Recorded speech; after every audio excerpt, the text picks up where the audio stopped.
इतिहास में कुछ शासक सिर्फ शासन नहीं करते, वे एक पूरी सभ्यता की नींव रख देते हैं। उनमें से ही एक है रोमुलस, रोम का पहला राजा। आज हम जानेंगे राजा बनने के बाद रोमुलस के पूरे जीवन की कहानी, सन 753 ईसा पूर्व से लेकर उसके रहस्यमय अंत 715 ईसा पूर्व तक।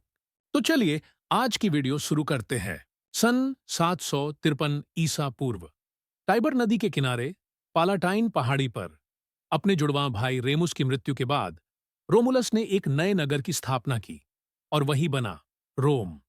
उस समय रोम न कोई संगठित राज्य था, न कोई लिखित कानून। वह केवल झोपड़ियों और अलग अलग कबीलों का समूह था। रोमुलस के सामने एक ही प्रश्न था, क्या रोम सिर्फ एक बस्ती बनेगा या एक शक्तिशाली राज्य? राजा बनने के तुरंत बाद रोमुलस के सामने एक समस्या आई। वह ये थी कि रोम में लोग बहुत कम थे, इसलिए लगभग 753 से 750 ईसा पूर्व के बीच रोमुलस ने रोम को एक असाइलम घोषित किया, जिसका अर्थ हुआ जब किसी इंसान का अपना ही देश उसके लिए सुरक्षित नहीं रहता, जब उसकी सोच, उसका धर्म या उसकी पहचान उसकी जान के लिए खतरा बन जाती है, तब वह इंसान किसी दूसरे देश के दरवाजे पर सुरक्षा की गुहार लगाता है। उस देश द्वारा दी गई कानूनी शरण, सुरक्षा और सम्मान को ही एसाइलम कहा जाता है। यहां रोमुलस ने सभी को बसने की अनुमति दी। इस एक निर्णय ने रोम को तेजी से बढ़ना शुरू कराया। लेकिन एक समस्या अब भी बनी रही, रोम में महिलाओं की कमी।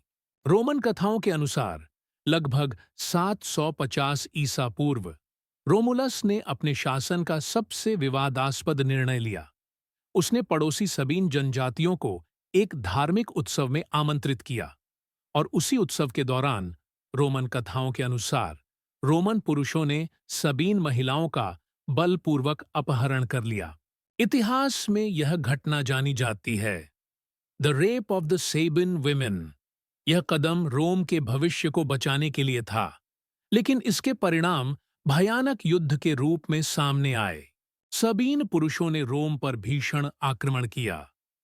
लगभग 750 से 748 ईसा पूर्व तक युद्ध चलता रहा। लेकिन निर्णायक क्षण में सबीन महिलाएं दोनों सेनाओं के बीच आईं और बोलीं, हम सबीन की बेटियां हैं और अब रोम की पत्नियां भी। अगर तुम लड़ोगे तो हम अपने ही लोगों को खो देंगे, किसी को पिता के रूप में, किसी को पति के रूप में। उनकी इस पुकार ने हथियार रुकवा दिए और उसी क्षण रोम और साबिन एक ही राज्य बन गए। इसके बाद रोम में पहली बार संयुक्त शासन स्थापित हुआ। दो राजा हुए, रोमुलस और साबीन राजा टाइटस स्टैटियस। यह व्यवस्था लगभग 748 से 745 ईसा पूर्व तक चली। लेकिन कुछ ही वर्षों में टाइटस स्टैटियस रहस्यमय परिस्थितियों में मारा गया और रोमुलस फिर से एकमात्र राजा बन गया। लगभग 745 ईसा पूर्व के बाद रोमुलस ने रोम को एक वास्तविक राज्य में बदलना शुरू किया। उसका कैलेंडर तो पहले ही बन चुका था और उसने रोम की पहली सीनेट की स्थापना की। 100 प्रमुख कुलों के मुखिया सीनेटर बनाए गए। इन्हें कहा गया पेट्रिशियंस। सामान्य जनता बनी प्लिबियंस। इसी समय रोम की पहली संगठित सेना भी बनी। यहीं से रोमन राजनीति, सामाजिक वर्ग व्यवस्था और सैन्य परंपरा जन्म लेती है। लगभग 735 से 720 ईसा पूर्व के बीच रोमुलस का शासन लगातार युद्धों से भरा रहा। पड़ोसी नगरों पर आक्रमण, भूमि का विस्तार और रोम की शक्ति का प्रदर्शन। रोमुलस मानता था, कमजोर रोम जीवित नहीं रह सकता। लेकिन इन युद्धों ने एक डर भी पैदा किया। लोग उससे डरने लगे और सीनेट भी धीरे धीरे उससे दूर होती गई। लगभग 720 ईसा पूर्व के बाद रोमुलस सीनेट की सलाह अनदेखी करने लगा। वह अकेले निर्णय लेने लगा और खुद को देवताओं के समान समझने लगा। संस्थापक राजा अब एक कठोर और निरंकुश शासक बनता जा रहा था। सन 715 ईसा पूर्व एक दिन रोमुलस सेना की समीक्षा कर रहा था। अचानक भयानक तूफान आया। आकाश अंधकारमय हो गया। धूल और धुआं चारों ओर फैल गया। और जब सब शांत हुआ, रोमुलस वहां नहीं था। रोमन पुजारियों ने कहा, रोमुलस देवताओं के पास चला गया है। उसे देवता घोषित किया गया और नाम दिया गया क्वाइरिनस।